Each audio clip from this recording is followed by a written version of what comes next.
We are live. All right, welcome to the House Judiciary Committee this Thursday afternoon, March 19th. We have a couple of amendments to consider to H642. Who is planning or wants to go first? You want to flip a coin? Quickest and easiest. Okay, well, how about you then?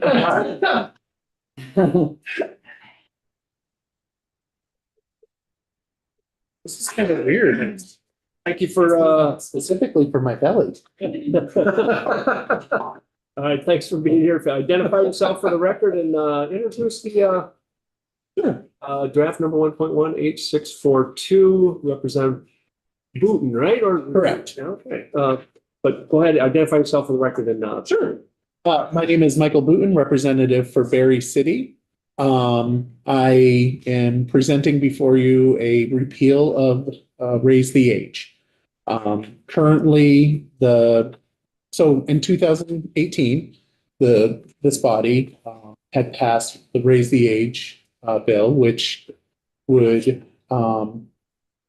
put youthful offenders into the family court system. You guys have taken testimony over the years from like DCF. They have told you that they really can't handle the workload. We've, as a body, have kind of kicked the can a couple times. And I think the best way to handle it is actually just to repeal the law. And this way we're not constantly kicking the can down the road.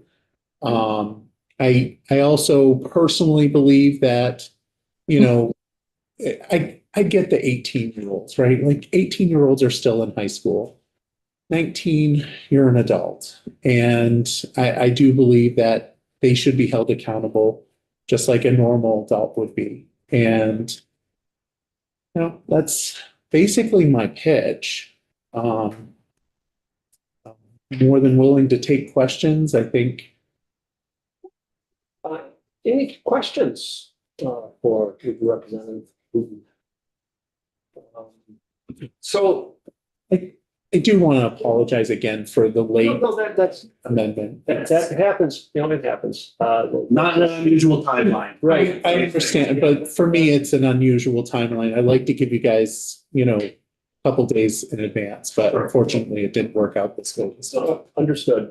So just a couple comments. So I am going to ask to find this unfavorable, and I just want to explain why I'm going to ask for that motion. So we do have a deadline for this to go into effect of July of 2027, and so we do have next session, and I anticipate that this will be the first thing that we will take up is where we are then. We want to give it some more time to see if there's going to be the ability on July 1st of 2027 to proceed with raise the age.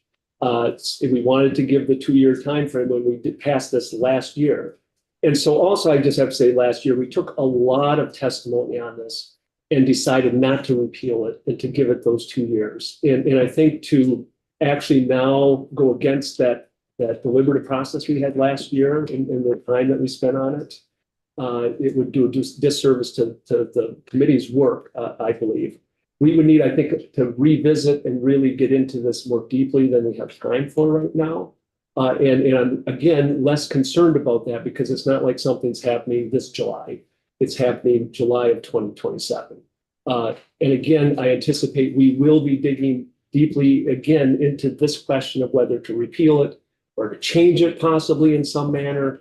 And frankly, I'm hoping before the end of the session that last year, as part of the work group, Marco Paul from the Defender's Office offered a way to actually make our whole juvenile justice process much more sensible. And I anticipate taking that up early next year. And in that context, be looking again at this. That's, of course, if the people of South Burlington will have me back and if whoever's in charge here lets me be in this committee.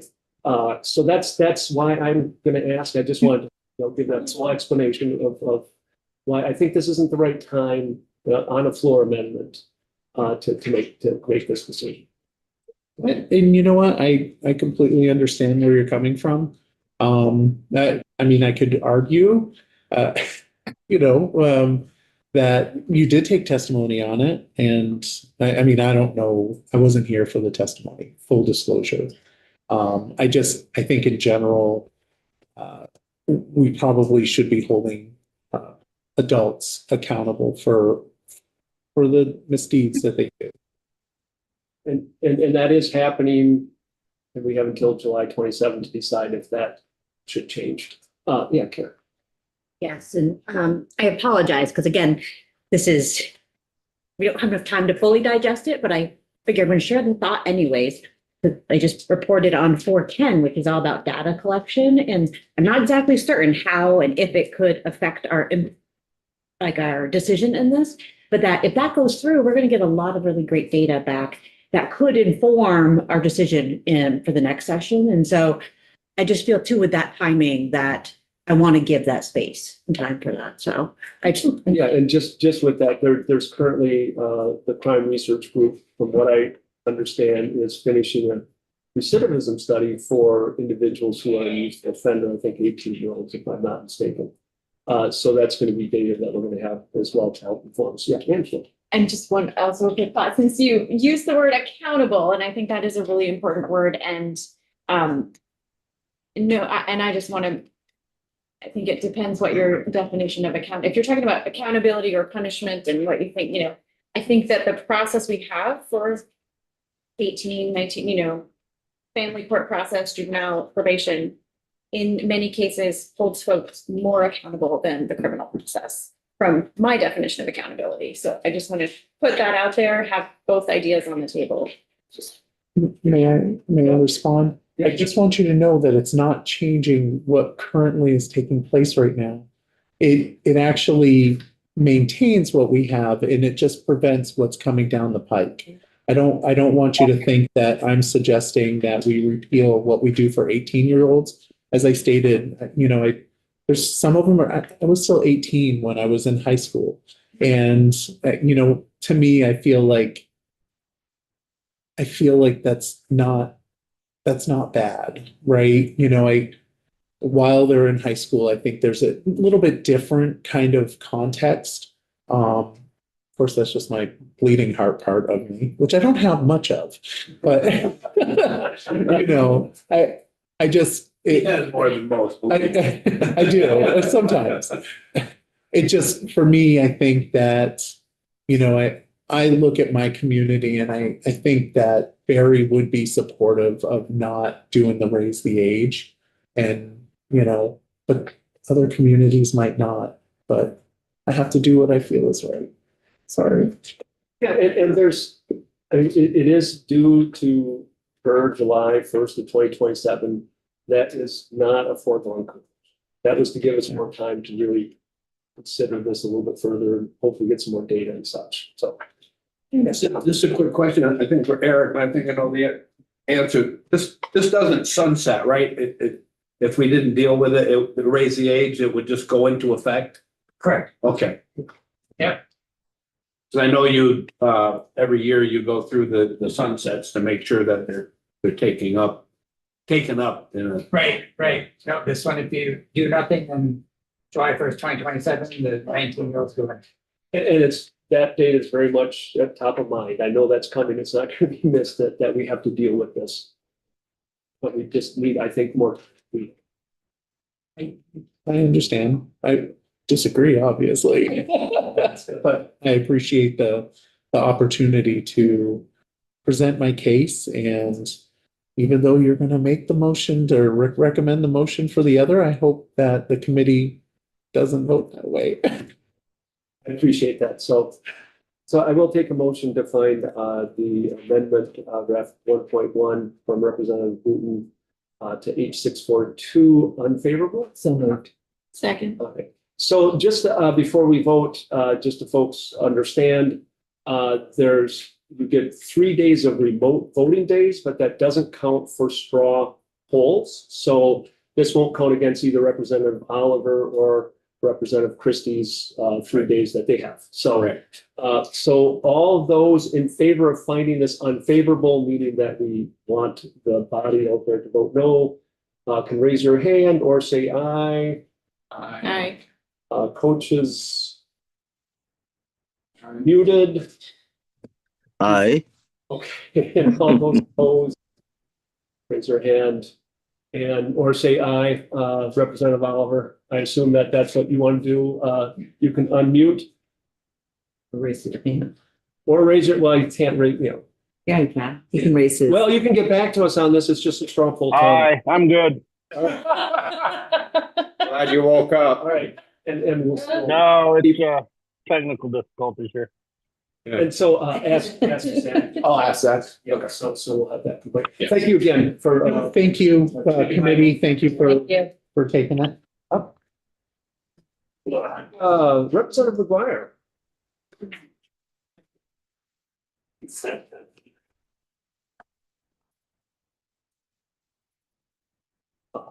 Nice to have you there, hot seat. Nice to be here. Thank you. For the record, Representative Eric McGuire, Rutland City. So I want to begin by walking through the amendment line by line. Stop.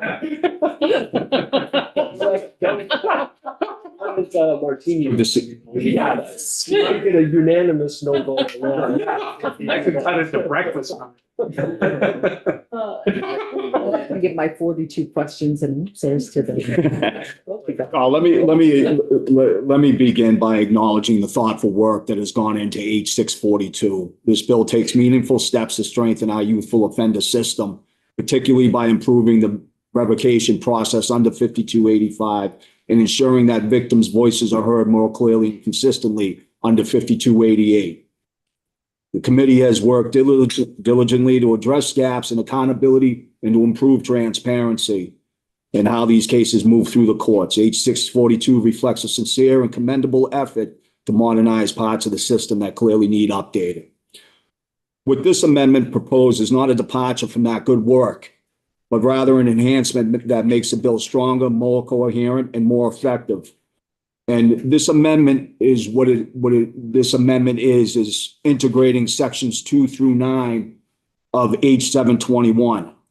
Integrating this amendment and integrating these sections, you will align with H642's reforms with the broader structural updates that our system needs in order for these reforms to function properly. The current framework leaves us without adequate tools for addressing violent juvenile and youthful offender. Youth often default into the family court setting that was never designed to manage offenses such as aggravated assault, aggravated stalking, firearm-related crimes, and crimes of sexual conduct. These cases require a level of supervision, accountability, and procedural rigor that DCF caseworkers simply cannot provide. The amendment strengthens H642 by assuring that the revocation standards we are updating operate within a modernized statutory structure. This amendment provides that structure, updated jurisdictions, clear public safety criteria, coherent timelines, and an appropriate supervision structure. Without integrating this amendment, H642's improvements would exist in partial isolation, relying on outdated definitions and inconsistent procedures. H642 already improves revocation procedures, but this amendment strengthens these procedures by ensuring the court adequately considers public safety and the youth's prior compliance with conditions. Integrating these provisions make H642 reforms more effective and more enforceable. Similarly, H642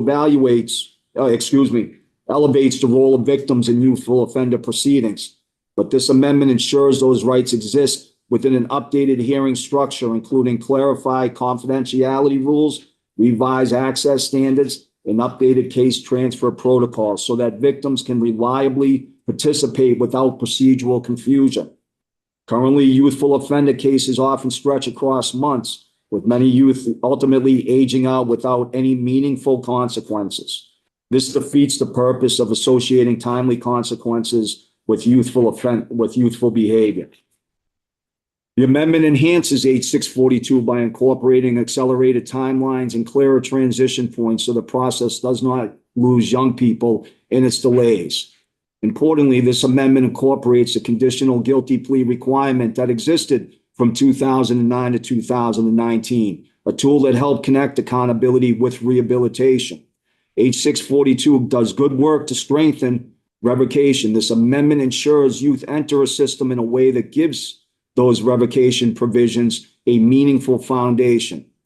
Again, the goal here is not to send youth to prison. The goal is to just create a balanced and effective system, that one that pairs the right services with the right level of accountability, ensure public safety, and provide strong incentives for youth to engage constructively with caseworkers and the court system.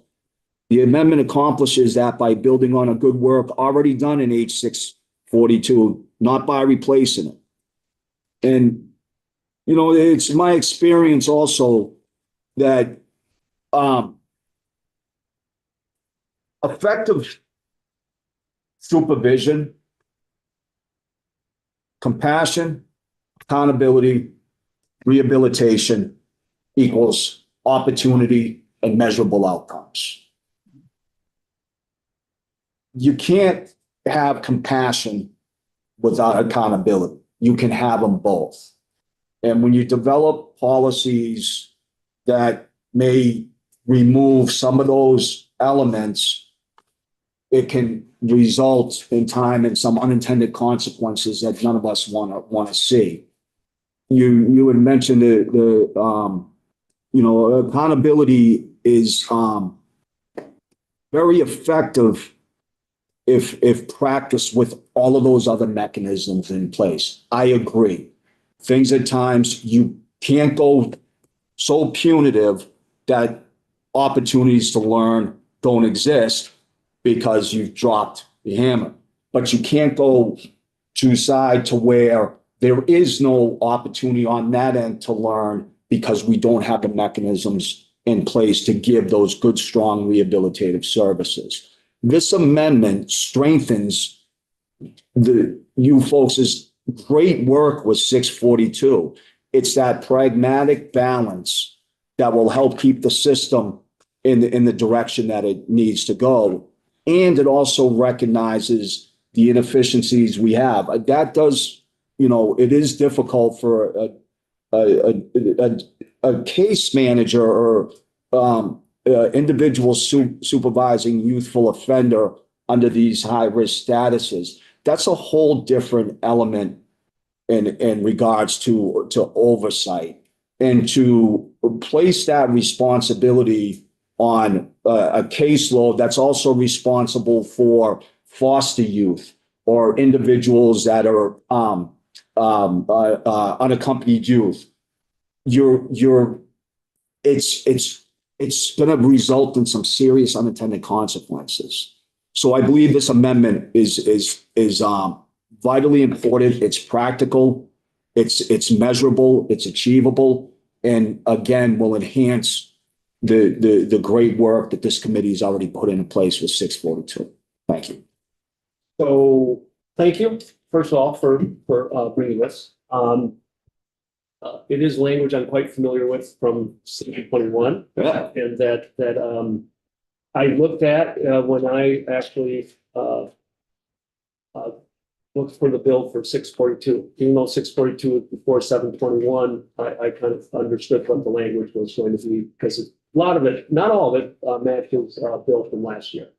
So there are parts in here that we would definitely need more testimony, but we have taken a lot of testimony on some of these issues, and some of that testimony leads me to find, I wouldn't say find fault with it, but disagreement with this. And I think just out of fairness, I just want to go through some of the issues that I have with this bill, and in part why we would need to take more testimony, significant more testimony, I think.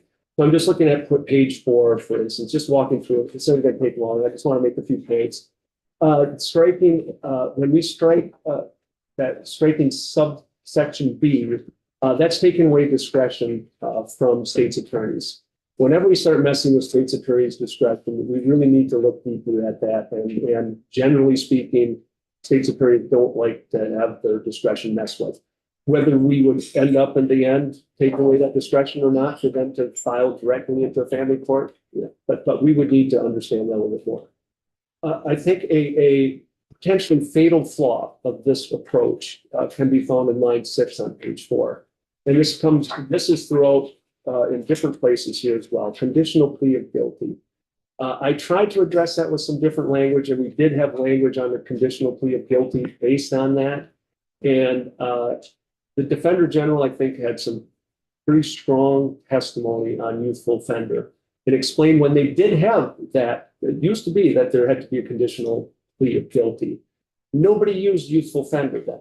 When they got rid of that, they started using youthful offender quite a bit, and we have separate information that shows that it's very successful. The recidivism rate for those who've gone through the youthful offender system as opposed to the criminal justice system, and folks can find where that is, but there was a crime research group, I believe. Judge Davenport. Judge Davenport came forward and really showed us. So that language would effectively largely shut it down if we had the conditional plea. And we would lose the great benefits that we have been gaining from this system. Similarly, on page 6, this takes away the presumption that youth will be sent to diversion if they are lower moderate risk, unless the state's attorney essentially objects. Diversion also has been shown to have much better outcomes for this population. And so that kind of undermines that as well. Proceeding, there's only a couple more I just want to touch base on, because there's certainly a lot here. There's a few places that it shortens court timeframes. This is something that we take lots of testimony on and really look at very carefully. I just worked on an amendment for the rental bill that a lot of what we did was trying to figure out appropriate timelines. We would need to figure that out. And just doing that on the floor amendment wouldn't make sense. I would also say that, yes, there's victim rights in here, and I'm looking at page 10 again. And there is, and I'm happy there's victim rights there, but in 642, we have the language recommended to us by the Vermont Center for Crime Victim Services. So that's language I think that is better, given the source of that language. I'd also say that with respect to the modification, and this is in section 5285, and I'm looking at page 16, that I don't see the same, we would be losing what I thought was probably the most important language we have in 642, and that is at the end, if somebody has a motion for revocation when they're about to time out, that is essentially paused. The jurisdiction continues in the family court. I don't see that in this version, and I think it's answering one of the big issues that we've heard about from this. So I'm sorry to go on and on as if I'm testifying, but it's like we've taken a lot of testimony. I'm very familiar with this, and these are the issues that we would have to grapple with and sort out. Some of them we have and found that it's not the right approach, like the conditional guilty. So I apologize, I went on and on, but I want you to have a rationale or understand my rationale when I'm going to ask for a motion to find the amendment unfavorable. But I'll open it for other questions of Eric. And again, I do appreciate you guys this list. Any other questions for Eric? Yeah, go ahead, Bob. I mean, I don't know if you've looked at the data, but public safety is actually protected more when kids are served in the family court system. The recidivism rates are way lower. And from what our Vermont data shows so far, it's great news that it's working really well. So again, I think what came up with the last amendment, nobody's these kids are not like getting a free ride. I feel like they are being treated seriously. I wish we had more services in Vermont in order to better meet kids' needs, but I think I was here when we did the original bill, and I feel like it's very evidence-based. And I'll just say one more thing as well. I know you're coming from the right place on this. I really do from having worked with you in the past few years. And I don't doubt that. I just don't think, I think what we have is getting us closer to where we probably want to be and it's improving it. And I think this steps back from that. So. Ian. And I would just say that I guess I didn't realize that the amendment would get rid of the section around expanding the jurisdiction of family division beyond the 22nd birthday if there's a pending motion for revocation. And I really feel like that is a critical issue that needs to be addressed, that we heard a lot of testimony about. So I think that alone to me is a pretty big issue with the amendment.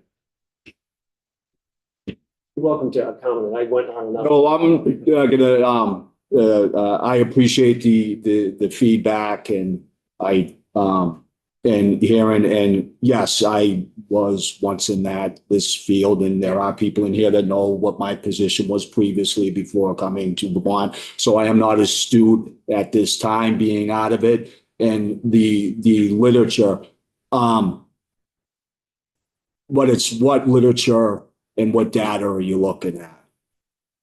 And that would be my question moving forward, because looking at things today and how these systems are designed, the Vermont system is an outlier nationally, and that is recognizable. It is and all systems to an extent can be called outliers, but in regards to how the system is designed, who is responsible for the oversight and supervision of youthful offenders, it is more of an outlier and in regards to other national practice. That isn't a bad thing by any means. And I always come from a point of always unbiased and always looking at both sides of the thing and seeing what can be the most effective approach to make sure all elements are served and things don't result in the potential of unintended consequences. So I appreciate everybody's feedback and so forth. So. And I'm always happy to, if you have ideas down the road, happy to work with you on them too. Yeah, absolutely. So, but I'll take a motion to find draft number 1.1, Representative McGuire's amendment to H642 to find it unfavorable. So moved. Second. All right, and we have lost Tom Oliver. I'm happy to circle around to get his. We may have lost. Well, that coach all the time. Comes out. So all those in favor of finding it unfavorable, raise your hand or say aye. Aye. And all those in favor, no, opposed to finding it unfavorable, meaning finding it favorable. Which is okay. All right. So currently it is 6-3. Tom is gone for the day, so. Okay, so stay down. Okay, yeah. So I'll get Doug's. I'll get Zach's, but So again, thank you very much. No, thank you. I really appreciate it. And again, good work with 642. Really, that's good. It's good work. And Or maybe it was a monologue that wasn't so good, but. So we're gonna go off live. Thank you. We're adjourned until after the floor tomorrow. We have a couple. Thank you. After the floor. Yeah. So before I was gonna you. try like